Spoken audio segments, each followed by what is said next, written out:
हिंदी में यूपीएससी की तैयारी से संबंधित प्रोग्राम्स को देखने के लिए सब्सक्राइब करें स्टडी IQ IAS हिंदी। नमस्कार, बहुत बहुत स्वागत है आप सभी का स्टडी IQ IAS हिंदी में। मेरा नाम है अतुल जैन। तो अभी कुछ देर पहले यह खबर आई है कि जापान में एक दक्षिणी द्वीप पर और उसके पूर्वी क्षेत्र में एक भीषण भूकंप का समाचार अभी आया है। तो भाई ये क्या मामला है, किस तरह का भूकंप वहां पर आया है, इसके क्या प्रभाव हैं, और इस भूकंप के कारण एक सुनामी की वार्निंग भी, सुनामी की चेतावनी भी जो है वो इश्यू कर दी गई है। तो ये सुनामी क्या होता है, भूकंप से इसका क्या लेना देना है, क्या इसके प्रभाव पड़ सकते हैं, इनके बारे में हम लोग अगले 5-7 मिनट में केवल चर्चा करेंगे। लेकिन उसके पहले आपको बता दूं कि भाई हमारा P2I बैच जो है 10 तारीख से शाम को 6 बजे से शुरू हो रहा है। तो अगर आप 2025 में यूपीएससी की परीक्षा देने वाले हैं तो आपके लिए भाई अब हो रहा है धीरे धीरे लेट, अभी नहीं तो कभी नहीं वाला मामला हो गया है। अगस्त का महीना आ गया है, अभी नहीं जुड़ेंगे तो बहुत संकट में पड़ जाएंगे, फिर आपको पर्याप्त समय नहीं मिल पाएगा। तो आज ही एजे लाइव कोड लगाइए, इस बैच से जुड़िए। 27,999 से कम ही दाम पर आपको मिलेगा अगर आप पोर्टल पे जाएंगे। रोज 3 घंटे की live class, mentorship, daily practice questions, pre और मेंस के क्वेश्चंस का रोज समाधान, प्री और मेंस दोनों की टेस्ट सीरीज, 18 किताबें आपके घर पे। अगर प्री क्वालिफाई करते हैं तो आपको एक तो पहले पूरी फीस का रिफंड, और दूसरा आपको जो है हम दिल्ली बुलाएंगे, आपका रहना खाना पढ़ना सब कुछ जो है निःशुल्क होगा मेंस की तैयारी के लिए। तो आज ही एजे लाइव कोड लगाइए और इस बैच से तुरंत जुड़िए। याद रखिए, मैं बार बार कह रहा हूं, समय ज्यादा बचा नहीं है। आपको ऐसा लग रहा होगा 25 वालों के लिए बहुत टाइम है नहीं, 290 के आसपास दिन है। इनका सही यूटिलाइजेशन नहीं किया तो बड़े संकट में आ जाएंगे। चलिए, तो भाई सबसे पहले हम जानने की कोशिश करते हैं, मैं आपको एक मानचित्र दिखाता हूं, उस मानचित्र के जरिए हम जानने की कोशिश करते हैं कि यह मामला एक्चुअली हुआ कहां पर है। तो जापान का ये देखिए, ये आप अगर जापान को देखें, ये उसके आसपास के तटीय क्षेत्रों को भी दिखाया गया है। तो जापान में मुख्य तौर पे 4 प्रमुख आइलैंड हैं, होकाइडो, ठीक है, होन्शु, शिकोकू और क्यूशू। तो ये जो सबसे दक्षिण वाला द्वीप जो है क्यूशू, इस द्वीप के पूर्वी तट के आसपास, ठीक है, ये समझ में आ गया। यानी कि यहां पर कहीं पर समुद्र के नीचे एक भीषण भूकंप आया है, और इस भूकंप को बेटा रिक्टर पैमाने पर 7.1 तीव्रता का मापा गया है। पहले जो एस्टिमेट आया था वो 6.9 तीव्रता इसकी बताई गई थी, लेकिन उसके बाद जब और मेजरमेंट किए गए तो इसकी तीव्रता को रिवाइज किया गया, इसको 7.1 तीव्रता का अर्थक्वेक जो है इसको माना गया है। जापान के दक्षिणी, सबसे दक्षिणी द्वीप जो है क्यूशू, इस द्वीप के पूर्वी तट पर इधर समुद्र के नीचे अर्थक्वेक आया है। यह भूकंप जो है लगभग 30 किलोमीटर की गहराई पर है, लगभग 30 किलोमीटर की गहराई पर जो है यह समुद्र भूमि तल से करीब 30 किलोमीटर नीचे इसका केंद्र है, वहां पर यह अर्थक्वेक आया है, वहां पर यह भूकंप आया है। अब जब भी कभी समुद्र के नीचे भूकंप आता है तो याद रखिए एक कॉन्सेप्ट होता है जिसको हम कहते हैं सुनामी। यह कॉन्सेप्ट अब तो आप लोगों ने, ज्यादातर लोगों ने सुना ही होगा। तो सुनामी क्या होता है बेटा, मान लीजिए कहीं पर समुद्र है, यह पूरा समुद्र है, और समुद्र के नीचे जो समुद्र तल है, इस समुद्र तल में जो है एक बड़ा भूकंप आया। जैसे 7.1 तो बहुत बड़ा भूकंप है भाई, तो एक बड़ा भूकंप अगर आपको समुद्र तल पे देखने को मिलता है तो समुद्र तल पे आए इस भूकंप के कारण समुद्र में एक लहर उठती है, और यह लहर जो है ये तट की तरफ धीरे धीरे चलने लगती है। यह लहर जो होती है ये एक प्रकार का एक बहुत बड़ी, बहुत ऊंची लहर जो है ये समुद्र में कई बार उठती है, और ये फिर जो है तट की तरफ जाती है, जो भी आपका द्वीपीय क्षेत्र है उसकी ओर जाती है, और वहां पर कई बार ये लहरें जो हैं ये जान माल की भारी हानि करते हैं। इस लहर को ही हम सुनामी कहते हैं। तो याद रखिएगा, सुनामी होने का प्राथमिक कारण जो है वो समुद्र के नीचे आया भूकंप है। तो कई बार बच्चे कंफ्यूज होते हैं कि सुनामी आता कैसे है।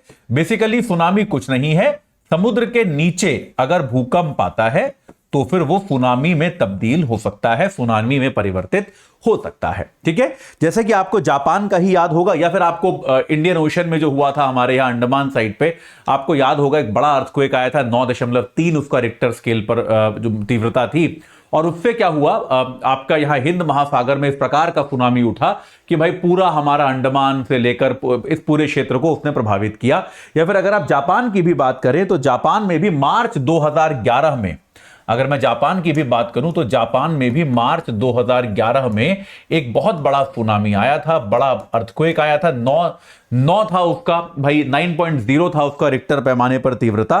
और उसके कारण क्या हुआ, इस सुनामी के कारण करीब 18,500 लोगों की मौत हुई थी।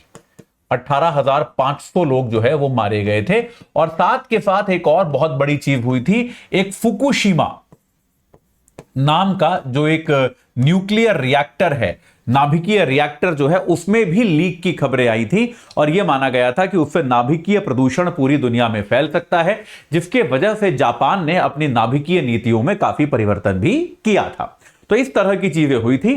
तो अभी जो है आज जो अर्थक्वेक आया है, इस अर्थक्वेक के कारण भी एक सुनामी की चेतावनी जो है वो इश्यू कर दी गई है। सुनामी की चेतावनी इश्यू कर दी गई है और यह कहा गया है चेतावनी में कि 1 मीटर ऊंचाई तक की लहरें जो है वो आ सकती हैं। हालांकि 1 मीटर की ऊंचाई जो है उससे ऐसा कोई अद्भुत बहुत ज्यादा हानि होने की आशंका नहीं है, लेकिन तब भी सतर्कता आवश्यक है। 1 मीटर ऊंचाई तक की लहरों की जो है यहां पे बात कही गई है कि इतनी ऊंचाई तक की लहरें आ सकती हैं। और अभी मैं इस ब्रॉडकास्ट को करने के जस्ट पहले पढ़ रहा था, ये जो आप देखेंगे क्यूशू में, ये जो आपका मियाजाकी क्षेत्र है, ये मियाजाकी जो आपका इलाका माना जाता है, यहां पर लगभग 0.2 मीटर यानी कि 20 सेंटीमीटर ऊंचाई की लहरें देखी भी जा रही हैं, जो कि सुनामी का एक आगमन का प्रतीक है। लेकिन सुनामी जो है वो कितना बड़ा आएगा, इस बात को लेकर अभी संदेह है और इस बात को लेकर जो है कोई ज्यादा अभी क्लियर खबर है नहीं। लेकिन जापान में ऐसा कोई बहुत ज्यादा आपातकाल जैसा अभी स्थिति नजर आ नहीं रही है। अब सवाल यह आता है कि एक इंटरेस्टिंग चीज जो आती है वो ये है कि आप देखेंगे कि एक 7.1 स्केल वाले अर्थक्वेक में भी जापान में कोई ज्यादा हानि हुई नहीं। जापान में आप देखेंगे जान माल की हानि बहुत ही मिनिमम है। अगर केवल अर्थक्वेक आए तब तो जापान में जान माल की हानि नहीं होगी। हां, निश्चित तौर पे अगर साथ में पानी भी आ जाए, सुनामी भी आ जाए, तो भी सुनामी तो बिल्डिंग्स को तोड़ ही देगा या लोगों को बहा ही ले जाएगा। लेकिन जान माल की हानि केवल भूकंप के कारण जापान में नहीं होती। उसका कारण यह है कि जापान में हर साल करीब करीब 1500 भूकंप आते हैं। भूकंप आना जापान में बहुत ही सामान्य प्रक्रिया है। और इस सामान्य प्रक्रिया के कारण क्या होता है, जैसे मैंने आपको बताया, वर्ष में करीब 1500 भूकंप आते हैं। और जापान जो है वो दुनिया में भूकंप से निपटने के लिए सबसे ज्यादा तैयार देश है। वहां का जो बिल्डिंग कोड है वो बहुत ही ज्यादा सख्त है और सारी बिल्डिंग जो है वो भूकंप रोधी तरीकों से बनाई जाती हैं। वहां पर टेक्नोलॉजी बहुत ज्यादा है और इस प्रकार से आपने देखा है कि आमतौर पे बड़े बड़े भूकंपों से भी जापान में कोई जान माल की ज्यादा हानि होती नहीं।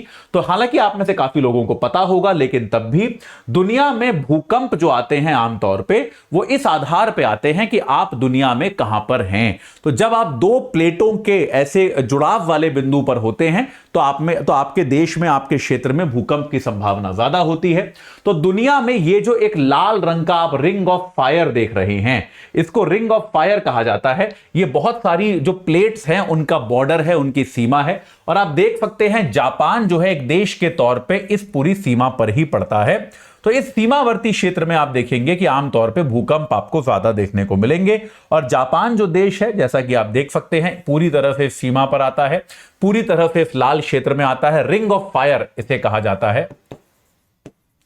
तो इसीलिए जापान में इतने ज्यादा जो है अर्थक्वेक आपको देखने को मिलते हैं। तो भाई अभी तक इतना ही पता है हमको कि भूकंप आया है, वहां पर एक भीषण और सुनामी की चेतावनी है। जान माल की अभी तक कोई हानि हुई नहीं है, कोई ऐसा समाचार है नहीं। आगे इसमें जो भी होगा वो आपको मैं निश्चित तौर पर सूचित करूंगा। ठीक है, चलिए तो अभी के लिए इतना ही। आपको जाते जाते एक बार फिर से बता दूं कि भाई हमारा P2I अर्जुन बैच जो है वो परसों से शुरू हो रहा है। 2025 में अगर आप तैयारी कर रहे हैं तो अब आप देर नहीं कर सकते, इस बैच से जुड़ जाइए। परसों से शुरू हो रहा है शाम 6 बजे से। अगर आप प्री में सेलेक्ट हो जाओगे, पूरी फीस का रिफंड मिल जाएगा। मेंस की तैयारी में रेफिडेंशियल सुविधा आपको मिलेगी ही मिलेगी। तो बिल्कुल भी देर मत कीजिए, तुरंत जुड़िए और अपनी तैयारी को सही आकार प्रदान कीजिए। इस चर्चा से जुड़ने के लिए आप सभी का बहुत बहुत धन्यवाद। हिंदी में यूपीएससी की तैयारी से संबंधित प्रोग्राम्स को देखने के लिए सब्सक्राइब करें स्टडी IQ IAS हिंदी।